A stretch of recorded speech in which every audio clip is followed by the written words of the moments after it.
거룩한 주일 함께 나눌 우리 하나님 말씀입니다. 신약성경 요한복음 4장 30절에서 34절까지 말씀입니다. 신약성경 148쪽에 있습니다.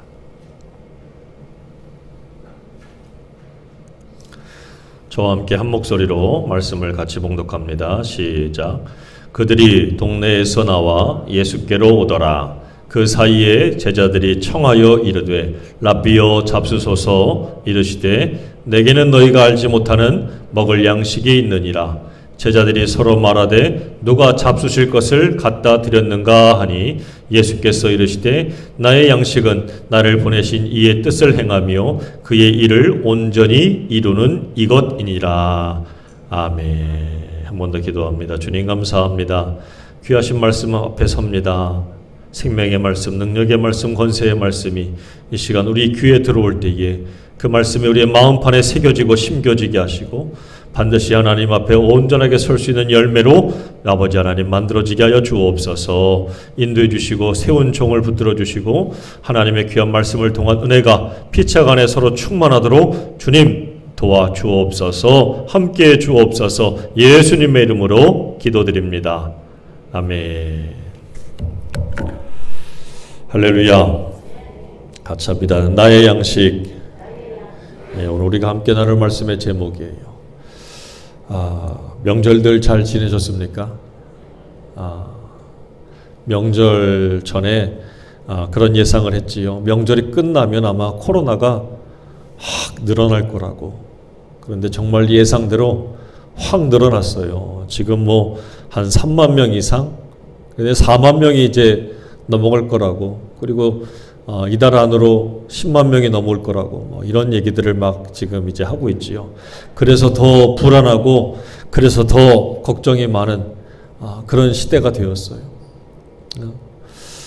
자, 그런데 지난 주일에 제가 이런 말씀을 드렸지요. 예수님이 당신 자신을 가리켜서 뭐라고 말씀하시냐면 평화를 너에게 끼치는데 무슨 평안이냐? 나의 평안을 너에게 끼친다 그랬어요.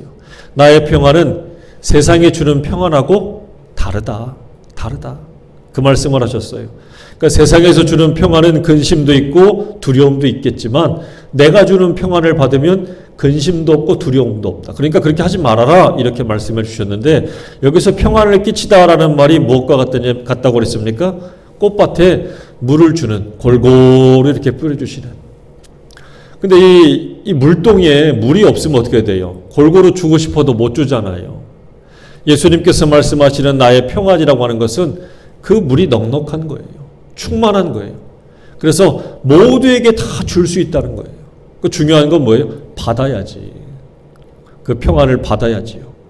그래서 예수님의 충만한 평안인데 그 평안함을 받을 때에 이 시대가 아무리 우리를 힘들게 하고 어렵게 하고 어지럽게 만들고 두렵고 불안하게 만들어도 예수님의 평안 가운데 있는 사람은 절대 흔들리지 않을 줄로 믿습니다.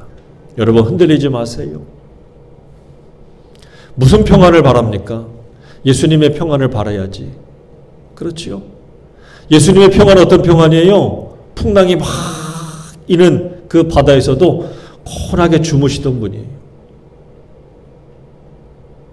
모두가 다 죽겠다고 그러고 대통령도 지금 누가 서로 돼야 되는지 막 양쪽에서 서로 난리지요.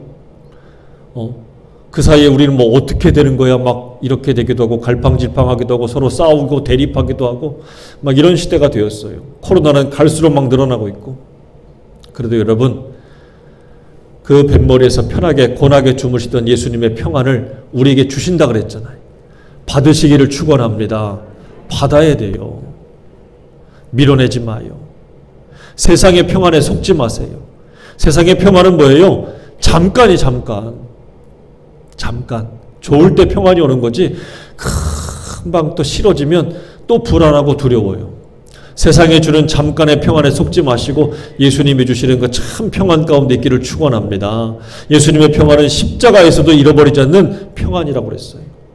기억하시지요? 십자가에서도 잃어버리지 않는 예수님의 평안, 그 무슨 평안? 나의 평안이라고 그랬어요. 이 평안을 잃어버리지 않고 빼앗기지 않는 저와 여러분 되기를 축원합니다. 마귀가 와서 늘 빼앗아요. 빼앗기지 않기를 축복합니다. 자, 그리고 나서 이 표현과 비슷한 말이 오늘 요한복음 4장 우리가 읽은 본문에 보면 또 나와요. 하나가. 무슨 얘기냐? 나의 양식이라는 말이 나와요. 앞에서는 아까는 이제 나의 평안이라고 말씀하셨는데 오늘 여기서 또 뭐라고 말씀하시냐면 나의 양식. 예수께서 이르시되 나의 양식은 나를 보내신 이의 뜻을 행하며 그의 일을 온전히 이루는 이것이다 라고 말씀을 주시고 있거든요. 요즘에 양식이라는 말을 잘 안 쓰잖아요. 그렇지요? 우리는 많이 쓰지. 주기도문 할 때 일용할 양식을 주옵시고 이렇게 할 때 우리는 많이 쓰는데 사실은 세상에서 양식이라는 말보다는 식량이라는 말을 더 쓰지요. 이 양식을 거꾸로 하면은 식량이잖아요. 그렇지요? 이 양식이나 식량이라는 뜻의 의미가 뭡니까? 생존에 필요한 사람의 먹거리예요. 생존에 필요한 사람의 먹을거리를 양식이라고 합니다. 식량. 그렇지요? 세계가 갈수록 이 식량 때문에 이제 심각한 위기가 올 거다라고 많은 학자들이 그렇게 경고하지요. 특히 이제 이 기후가 이상해지면서 아마 예전처럼 풍성한 수확을 거둘 수 없는 시기들이 이제 막 닥칠 거다라고 경고하고 있어요.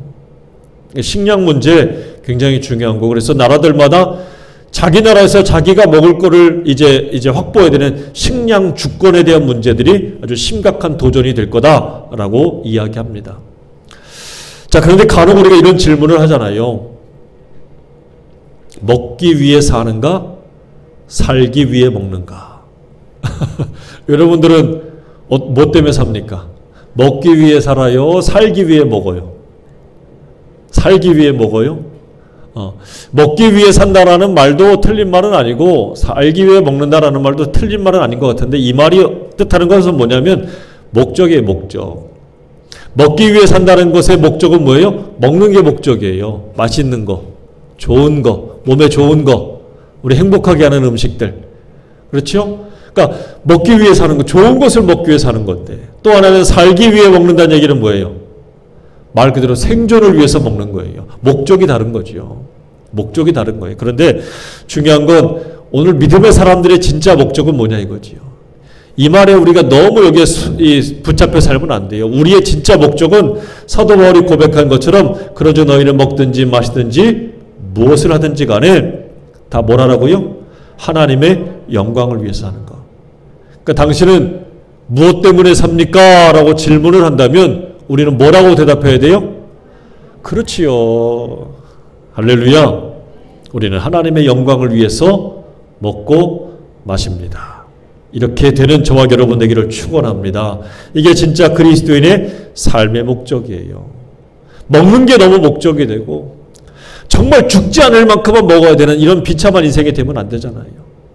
여러분에게 풍성한 먹을거리와 풍성한 양식과 더불어서 하나님 앞에 힘을 얻어서 풍성하게 영광을 돌리는 능력의 성도가 되기를 축복합니다. 자, 그러면서 오늘 말씀 본문에 보면 우리가 읽은 말씀은 이 사마리아 여인이 등장하고 이 사마리아 여인과 예수님이 대화를 나누는 장면의 한 부분이에요. 사마리아 지역은 여러분들이 이제 알다시피 북이스라엘이 722전에 BC 722전에 아수르에게 멸망을 당하지요. 그리고 아수르가 취한 정책은 바로 뭐냐면 남자들을 죽이거나 포로로 끌고 가고 모든 여자들과 아이들을 잡아간 다음에 그들과 이 아수르 백성들과 혼혈 정책을 한 거예요. 한마디로 피가 섞이는 거예요. 인종이 섞이는 거지요. 그리고 나서 어떻게 됩니까? 다시 일부를 돌려보내요. 어디로? 사마리아 지역으로. 그러니까 유대인들이 사마리아 사람들을 보면 더럽다고 생각한 거예요. 예전에 우리나라 사람들도 청나라에 인질로 끌려갔었어요. 수만 명의 사람들이 인질로 끌려갔는데 그 중에 일부 사람들이 돌아옵니다. 그래야 이렇게 해서 뭐라고 그래요? 환향여라고 불렀습니다. 고향으로 돌아온 사람들이에요. 고향으로 돌아온 여자들. 그런데 그들이 피가 더러워졌다라고 생각하는 많은 사람들이 사대주의자들이 욕을 하기 시작하죠. 환향년. 환향여예요. 근데 그거를 비하하는 의미로 욕하는 의미로 그렇게 불렀지요. 그래서 몸을 파는 사람의 의미로 그렇게 한동안 쓰여졌었지요. 참 비참한 역사예요. 비참한 역사지요. 이 사마리아 사람은 그래서 유대인들의 눈으로 보면 비참한 사람들이자 비하시킬 수밖에 없는 심지어는 개처럼 취급하는 사람이에요. 그런데 오늘 예수님이 거기를 갔단 말이지요. 희한한 일 아닙니까? 보통의 유대인이라면 피해서 가야 돼요. 시간이 걸려도 돌아서 갑니다. 거기 안 가요. 근데 예수님이 거기에 갔고 이 사마리아 여인에게 물 좀 달라고 부탁을 하는 거예요. 우물가에서. 참 말도 안 되는 부탁인데 사마리아 여자도 자기가 알아요. 당신은 유대인이고 유대인 남자인데 왜 나 같은 사람에게 물 달라고 합니까? 라고 요청을 하지요. 이 얘기를 하지요. 자, 이렇게 이해할 수 없는 상황인데 예수님은 분명한 목적이 있기 때문에 그곳에 갔다는 얘기예요. 바로 무엇입니까? 사마리아 여자를 구원하기 위해서. 사마리아에 있는 그 동네 사람들을 구원하기 위해서 주님이 그쪽으로 가셨다라는 거지요. 분명한 목적이 있어요. 자, 그러면서 주고받는 대화 가운데 어떤 얘기가 나옵니까? 우리 조상들은 이 산에서 예배했는데 당신들의 말은 예배할 곳이 예루살렘에 있다 하더이다. 그래요. 포로로 끌려온 다음에 이제 유대인과 이 사마리아 사이에는 예배의 초소가 달라진 문제가 생겼어요. 사마리아 사람들은 그리심산에서 예배를 드렸고 유대인들은 예루살렘에서 예배를 드렸어요. 그러니까 유대인들 입장에서는 저쪽 그리심산에서 예배를 드리는 게 진짜가 아니다라고 생각했고 사마리아 사람들은 뭔가 모르게 자기는 여기서 드리는 게 맞는 것 같은데 예루살렘에 가지 않으면 뭔가 찜찜한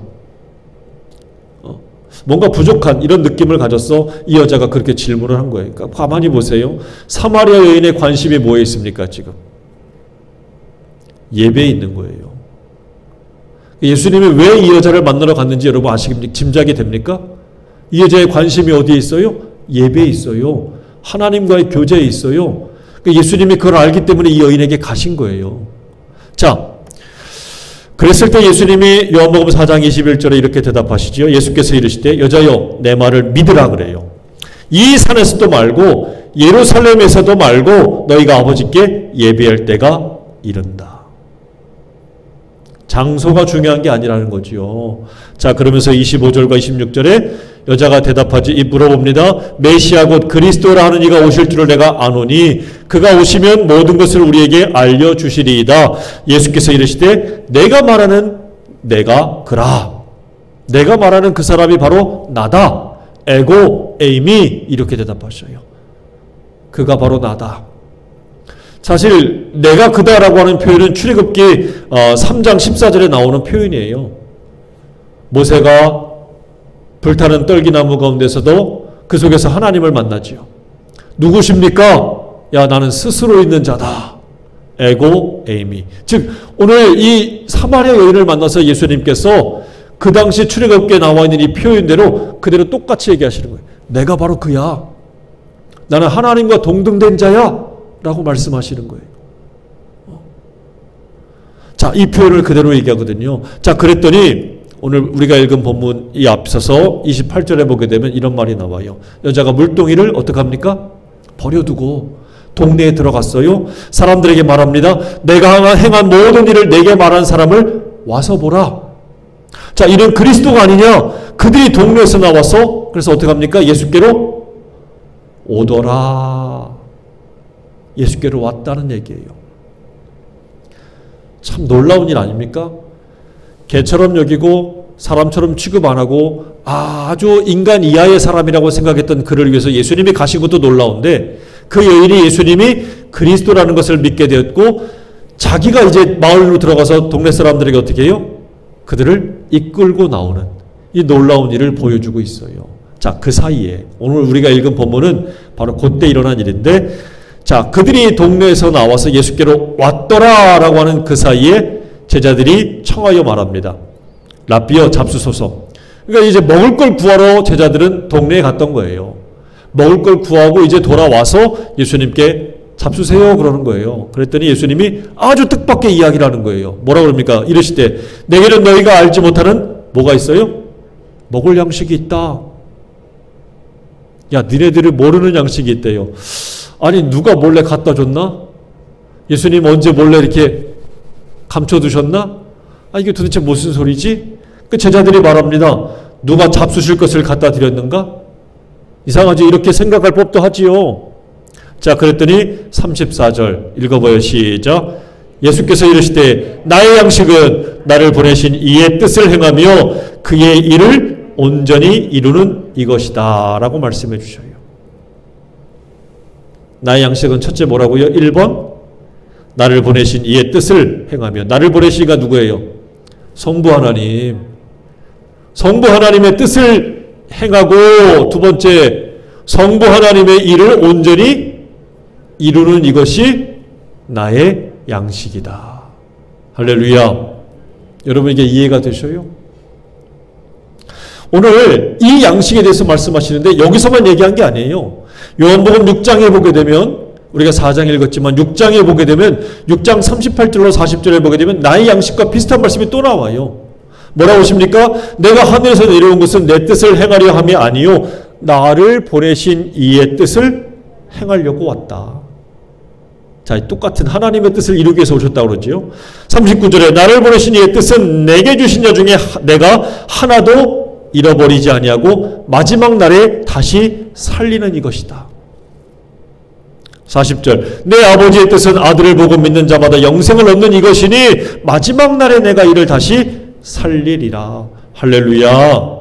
이게 바로 뭐라고요? 예수님의 양식이라는 거예요. 예수님의 양식이 뭐예요? 하나님의 뜻을 이루고 행하고 내게 주신 자 한 사람도 잃어버리지 않는 거다. 그들로 하여금 최종적으로 무엇을 얻게 해요? 영생을 얻게 하는 것이 하나님의 뜻인데 나는 그걸 위해서 왔다. 이게 바로 나의 양식이다라고 말씀해 주시는 거예요. 예수님의 양식이래요. 여러분, 인생은 양식이 없이 살 수가 있습니까? 나 가끔가다 생각해요. 일주일에 한 번만 먹으면 어떨까? 아니, 한 달에 한 번만 먹으면 어떨까? 어느 때는 밥 먹는 게 하루 3끼씩 먹는 게 참 귀찮을 때도 있어요. 왜 이렇게 배는 쉽게 고파오는지. 먹고 돌아서면 또 배고플 때도 있고, 또 먹으면서도 또 저녁엔 뭘 먹어야 되나 걱정할 때도 있고. 우리는 늘 그렇게 먹을 것 항상 이렇게 밀접하거든요. 그 얘기는 뭐예요? 이게 없으면 사람이 못 산다는 얘기예요. 살 수가 없어요. 그래서 그 양식을 얻기 위해서 사람이 얼마나 치열하게 삽니까? 그렇지요. 치열하게 살아요. 그런데 오늘 예수님께서 말씀하시는 예수님의 양식은 무엇이랍니까? 하나님의 뜻을 행하고 온전히 이루는 것이다. 이걸 한마디로 하면 뭐예요? 순종이라는 거예요. 순종. 하나님의 뜻을 행하고 그 행한 것을 온전히 이루는 이게 바로 내 양식이야. 한마디로 말하면 뭐라고요? 순종이다. 로마서 5장 19절에 보니까 이 말씀이 나와요. 한 사람이 순종하지 아니함으로 많은 사람이 죄인 된 것 같이 한 사람이 순종하심으로 많은 사람이 뭐가 됐어요? 의인 되었다. 예수님은 말씀하시는 거예요. 내가 순종해서 많은 사람이 뭐가 됐다? 의인 됐다. 앞에 있는 순종과 불순종한 사람은 아담을 얘기하는 거고 뒤에 나오는 한 사람의 순종한 사람은 예수님을 얘기하는 거예요. 예수님의 양식을 한마디로 말하면 뭐라고요? 순종이라는 거예요. 내가 하나님의 뜻대로 순종하면 나 안 먹어도 배불러 이 말이에요. 자, 이걸 이 예수님이 하신 순종을 구체적으로 표현하라. 그러면 그게 바로 뭐냐면 십자가와 부활이라고 할 수 있습니다. 하나님이 이 땅에 보내신 이유가 뭐예요? 십자가 지라는 거였어요. 그리고 하나님의 뜻을 온전히 행하며 이룬 것이 바로 뭡니까? 사흘 만에 부활하신 거예요. 사흘 동안 부활하신 거예요. 사흘 만에. 왜 그렇게 하십니까? 인생은 결코 죄 문제를 스스로 해결할 수 없기 때문에 그래요. 인생은 결코 스스로 천국에 갈 힘과 능력이 방법이 없습니다. 인생은 스스로 자기가 결코 혼자서 의롭게 될 수가 없어요. 인생의 문제가 바로 거기 있어요. 사람이 참 잘하는 것 같은데, 다 잘할 것 같은데 만물의 영장이라고 하는데 인생이 결코 할 수 없는 일들 때문에 주님이 십자가에서 죽으셨다는 얘기예요. 이것을 가리켜서 뭐라고 합니까? 구속의 은혜라고 그래요. 은혜. 은혜가 바로 뭐예요? 내가 할 수 없으니까 주시는 거예요. 뭘로? 선물로 주시는 거예요. 선물로 주시는 거예요. 그래서 예수님은 잠자는 자들의 첫 열매가 되셨어요. 잠자는 자들의 첫 열매가 되셔서 사람들 어떻게 합니까? 믿음의 인생을, 그것을 믿는 사람을 무슨 길로? 의의 길로. 또 무슨 길로? 구원의 길로. 천국의 길로, 하나님의 자녀의 길로 삼으시기로 작정하셨어요. 이게 바로 구속의 은혜예요. 은혜예요, 은혜. 우리가 구원받는 건 다 뭐라고요? 은혜예요, 은혜. 내가 잘해서 되는 게 아니라는 거지요. 하나님이 작정하셨기에 내가 그 길을 가는 거예요. 내 스스로 힘으로 된 게 아니에요. 자, 이것을 이루기 위해서 주님이 뭐라고요? 이 땅에 오셨고 이것을 행하는 것, 이게 바로 나의 양식이라고 그랬어요. 우리가 흔히 표현하잖아요. 안 먹어도 뭐 하다고요? 배부르대요. 에이, 안 먹었는데 어떻게 배가 불러. 애들이 들으면 뭐라고 그래요? 거짓말하고 있네 그럴 거예요. 먹어야 배부르지. 안 먹었는데 어떻게 배가 불러. 근데 우리가 그런 말을 쓸 때 그게 바로 뭐예요? 내 입으로 안 가고 새끼들 입으로 들어갈 때, 자녀들이 맛있게 먹는 모습을 볼 때, 내가 하는 음식을 누군가가 맛있게 하는 모습을 볼 때, 또는 내가 계획한 것이 술술 풀려나갈 때, 뜻대로 막 되어질 때 뭐라고 그래요? 너무 기분이 좋으니까 안 먹어도 힘이 나는 거예요. 육신의 양식으로 채우지 않아도 뭔가 좋은 일이 있고 그런 일이 벌어질 때 우리가 그렇게 얘기하잖아요. 여러분들 그런 적이 없어요? 안 먹어도 배부른 적이 없어요? 돌아서 맨날 배고파요? 허덕이십니까? 지금 예수님이 본문에서 이 사마리아 여인과 대화를 쭉 나누면서 그렇게 얘기하시는 거예요. 야, 난 너희들이 안 줘도 배가 불러. 나의 양식이 있어. 그게 왜 이 말을 하십니까? 사마리아 여인과 주고받는 대화 속에서 예수님이 흐뭇하신 거예요. 너무 좋은 거예요. 왜? 이 여인이 지금 어떻게 되는 겁니까? 구원의 길로 가고 있잖아요. 대낮에 사람들의 눈을 피해서 물동이를 쥐고 물을 뜨러온 여인이에요. 남편이 5이나 된답니다. 그 말은 뭐예요? 5명의 남편과 산다는 얘기가 아니라 지금까지 거쳐온 사람들이 그런 건데 마지막 사람도 진짜 남편이 아닌 거예요. 또 언젠가는 거쳐갈 사람, 헤어질 사람이라는 거예요. 그러니 이 여인의 삶이 얼마나 팍팍하고 얼마나 참 힘듭니까? 어디 하나 기댈 데도 없고 의지할 데도 없고 참 인생에 답이 없는 여인이에요. 이 여인이 지금 그래서 물동을 하나 쥐고 나온 건데 예수님을 통해서 지금 뭐라는 겁니까? 영혼의 갈증을 해결하고 영혼의 만족을 얻고 자기 삶의 진짜 구원의 길, 야 어떻게 살아야 되는지를 알게 된 거예요. 누구를 만났어? 예수님 만났어. 여러분, 우리가 정말로 사람을 볼 때 내가 전도한 사람이 구원의 길을 열심히 걸어가는 모습을 보면 어떻습니까? 좋잖아요. 예수님이 지금 그 여인을 볼 때 얼마나 마음이 흐뭇한지 몰라요. 예수님이 이 땅에 오신 보람을 느끼는 거예요. 내가 전도한 사람이 구원의 길을 열심히 가는 모습을 보면 마음이 어떨까요? 흐뭇하잖아요. 전도를 안 해봐서 몰라요? 해보시기를 축원합니다. 내가 가르친 제자가 예쁘게 훌륭하게 성장해서 사회에 뭔가 기여를 하는 사람이 되면 보면 스승이 얼마나 그 제자를 볼 때 흐뭇해요. 야, 내가 선생하길 참 잘했구나. 부모가 열심히 뒷바라지해서 자녀들이 잘 성장해서 정말 훌륭한 사람이 되었을 때에 부모가 자녀를 볼 때 어때요? 야, 자식을 참 잘 키웠다. 애 낳기를 참 잘했네. 그럴 거 아니에요. 볼 때 흐뭇한 거예요. 예수님이 지금 이 사마리아 여인이 그 길을 걷는 것, 구원의 길을 걷는 것을 보고 너무나도 흐뭇해요. 그래서 안 먹어도 배부르다는 거예요. 여러분, 신앙생활하면서 이 기쁨, 영적인 배부름이 있기를 주 이름으로 축원합니다. 이런 기쁨을 누려야지요, 우리가. 자, 그러고 나서 이 여인이 어떤 일을 합니까? 물동이를 버리고 갔어요. 물동이를 지금 지고 온 이유가 뭐예요? 물 들어왔잖아요. 근데 이걸 어떻게 합니까? 지금 예수님 만나서 대화하다 말고 버려두고 어디로 가요? 마을로 들어가 버렸어요. 물론 나중에 가져왔겠지만 지금 이 여인에게 있어서 가장 중요한 문제는 뭐예요? 물동이에요. 이거 두고 갔다가 누가 집어가면 어떡해? 근데 지금 예수님 만나니까 그게 안 보여. 물동이를 내어 던지고 마을로 들어갔어요. 여러분, 물동이라는 게 바로 뭘까요? 물동이라고 하는 것은 이 여인이 자기가 살아가는 삶의 방식과 수단이에요. 중요한 거예요, 중요한 거. 그런데 마치 누구와 같습니까? 예수님을 처음 만났을 때 제자들이 배와 그물을 버려두고 어떻게 했어요? 예수님을 따라갔거든요. 마치 그 모습 같아요. 물동이를 버려두고 마을로 들어갔어요. 예수님을 전하러 갔어요. 여러분, 나를 살리는 수단과 방법은 뭡니까? 여러분을 살리는 수단과 방식이 뭐예요? 우린 참 많은 것들이 있잖아요.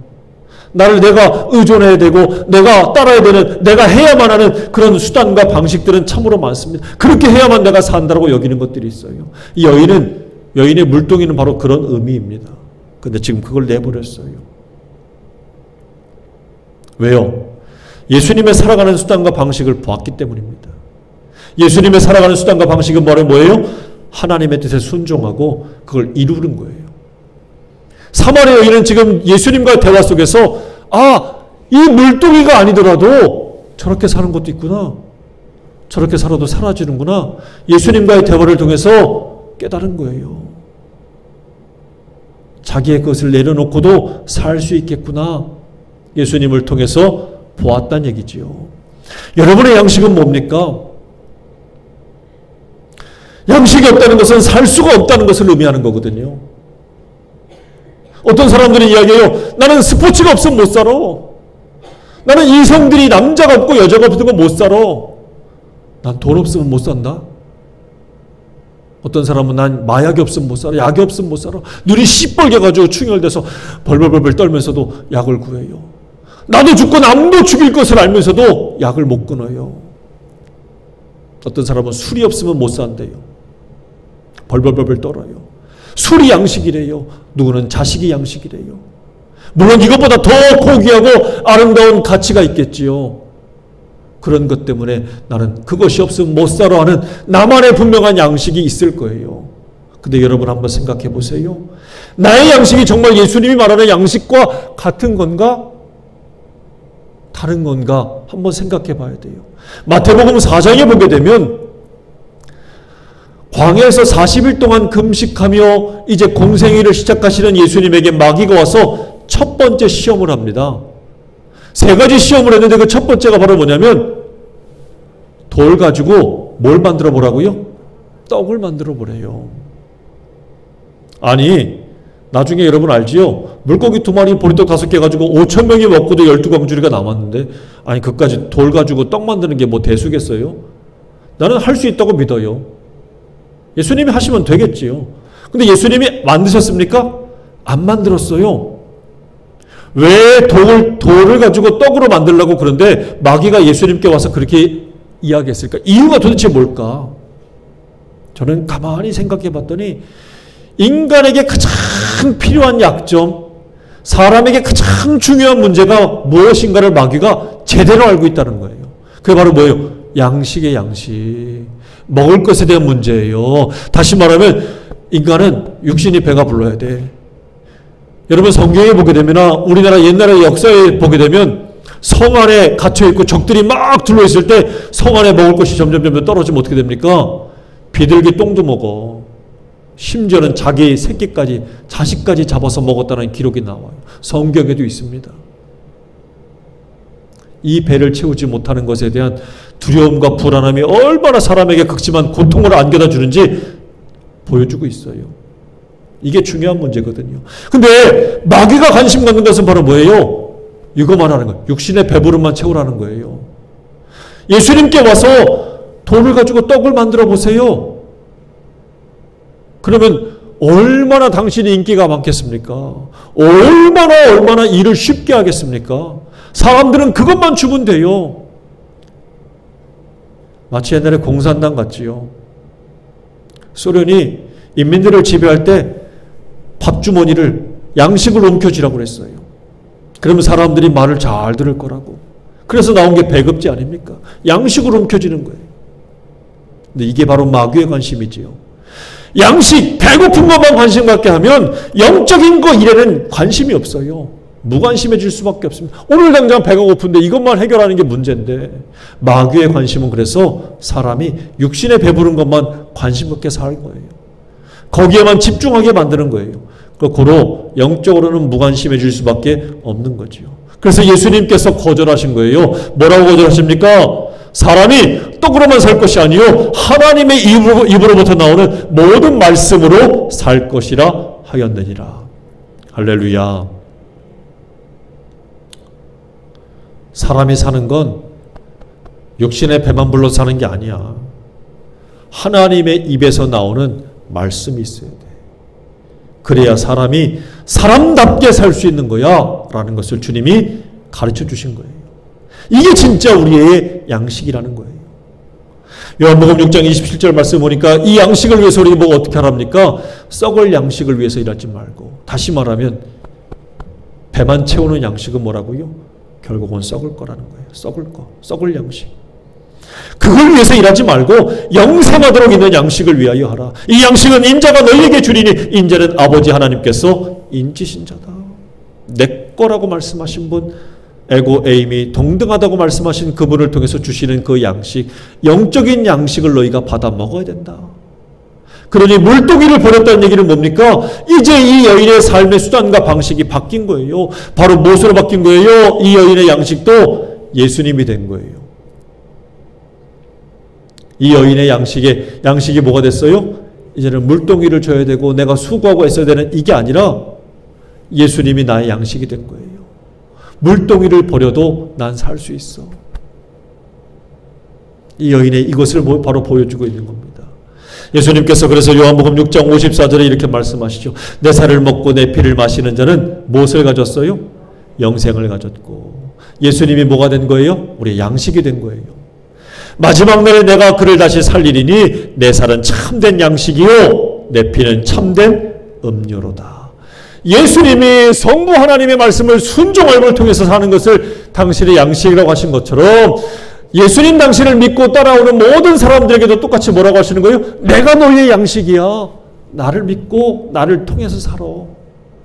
그러면 너희가 얻을 것은 바로 뭐냐? 영생이야 라고 말씀해 주시는 거예요. 사랑하는 여러분, 여러분의 양식은 무엇입니까?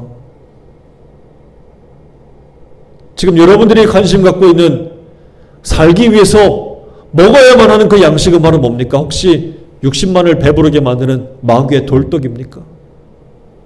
그렇다면 그것이 전부가 아니라는 사실을 깨달아야 돼요. 썩을 양식이 되면 안 돼요. 오늘 우리의 양식은 생명의 떡이신 예수 그리스도라는 사실을 분명히 믿고 깨닫기를 간절히 바랍니다. 예수님이 나의 양식이에요. 예수님이 나의 양식. 양식이라는 거 아까도 말했지만 일주일에 한 번 먹어야 돼요? 한 달에 한 번 먹어야 됩니까? 1년에 뭐 연중 행사예요? 아니지. 양식은 어떻게 해야 돼요? 날마다 먹어야지. 날마다. 최소 못 먹어도 하루에 2끼는 먹잖아요. 제 후배 목사님은 하루에 2끼만 먹어요. 아침에 운동 갔다가 아침 겸 점심 먹고 또 한참 있다 저녁 겸 점심 겸 저녁 먹고 하루를 또 그렇게 말아요. 그러다 보니까 어느 때는 얼마나 배가 고픈지 막 허겁지겁 먹을 때도 있거든요. 2끼를 먹든 3끼를 먹든 중요한 건 뭐예요? 날마다 먹는 거지. 예수님이 우리의 양식이 되어주시겠다고 말씀해 주셨으니 우리는 예수님을 어떻게 해야 돼요? 날마다 먹어야지요. 그러니까 누가 가만히 들어보니까 무슨 식인종들의 대화인가? 뭘 자꾸 먹으라고 그래? 다시 말하면 예수님과 날마다 교제하는 거예요. 사마리아 여인이 예수님과 교제함을 통해서 영적인 배부름, 영적인 만족을 얻은 것처럼 우리가 날마다 예수님과 교제함으로 영적인 배부름, 영적인 풍성함, 만족이 생긴다라는 말씀입니다. 사랑하는 여러분, 우리 함께 고백하겠습니다. 나의 양식인 예수님 없이는 살 수가 없습니다. 양식 없으면 못 산다며. 똑같지. 영의 양식인 예수님이 없으면 나는 못 살아요. 예수님은 이 말을 우리에게 듣고 싶어 할 거예요. 우리도 이 말을 해야 될 줄로 믿으시기를 간절히 바랍니다. 출애굽기에 보게 되면 만나 이야기가 나오잖아요. 광야의 백성들이 어떻게 삽니까? 하나님이 날마다 만나를 주셨어요. 근데 이 만나라고 하는 것은 바로 무슨 문제냐? 만나는 믿음의 문제예요. 하나님이 날마다 주실 거래요. 그럼 어떻게 해야 돼요? 그날 먹을지만 가서 거두오면 돼요. 근데 사람들이 불안한 거야. 어떻게 해요? 내일 먹을지, 모레 먹을지까지 가서 어떻게 해요? 막 걷어들였어요. 집에 와서 이제 딱 먹어보려고 하니까 어떻게 됐습니까? 다 썩었네. 무슨 얘기예요? 믿음이 없던 거예요. 오늘은 먹었는데 내일은 못 먹으면 어떻게 하나. 모레는 못 먹으면 어떻게 하나? 그러니 쌓아놔야 되는데 그래야 살 건데. 다시 말하면 불신입니다. 만나는 우리에게 믿음을 가르쳐주는 이야기예요.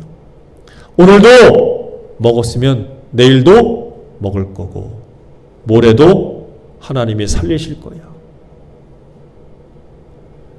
예수님이 우리의 양식이 되신다는 얘기는 오늘도 살았으니 그 은혜로 내일도 뭐라고요? 살 거야. 앞으로도 나의 양식을 통해서 나는 굶지 않고 살 거야. 할렐루야. 여러분, 이 믿음을 가지시기를 간절히 바랍니다. 예수님은 나의 생명의 떡이래요. 나의 생명의 양식이 되어주신답니다.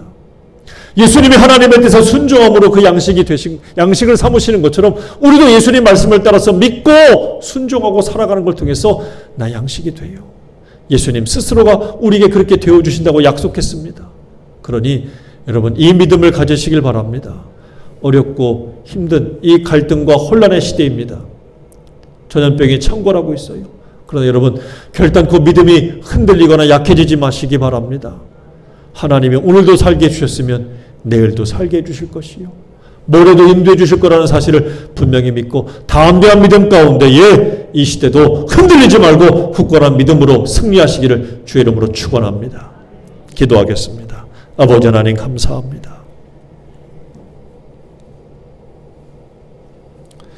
양식이 없어서 굶고 배고프고 말라 죽어갈 수밖에 없는 영혼들 얼마나 많은지 모릅니다. 육신의 양식은 그리도 눈에 혈안을 켜고 쌓아두고 그 양식을 통해서 하나님 살아가려고 발버둥을 칩니다만 영을 위한 양식은 하나도 없어서 빈궁하기 이를 데가 없습니다. 궁핍하기 이를 데가 없습니다. 그럼에도 불구하고 여전히 마귀가 주는 돌덩이에만 관심을 갖고 살아가는 영혼들이 얼마나 많은지요. 주님, 육신으로만 살아서 육신으로만 배부르다고 산 것이 아니라 하나님의 입에서 나오는 말씀의 양식이 있어야 산다고 말씀해 주셨사오니 오늘 진실로 예수님이 나의 생명의 떡이라는 사실, 생명의 양식이라는 사실을 굳게 믿고 한순간도 놓치지 않는, 한순간도 떨어지지 않는 하나님의 거룩한 백성이 되게 도와주시옵소서. 예수 그리스도를 통하여 영이 살게 하시고 영이 배부르게 하시고 영이 풍족해지는 하나님의 백성과 자녀가 되도록 도와주시옵소서. 그래요 영생을 얻고 결단코 흔들리지 않는 담대하고 굳건한 믿음으로 이 어려운 시대에도 살아낼 수 있도록 주님 도와주시옵소서. 감사하고 우리 구주 예수님의 이름으로 기도드립니다. 아멘.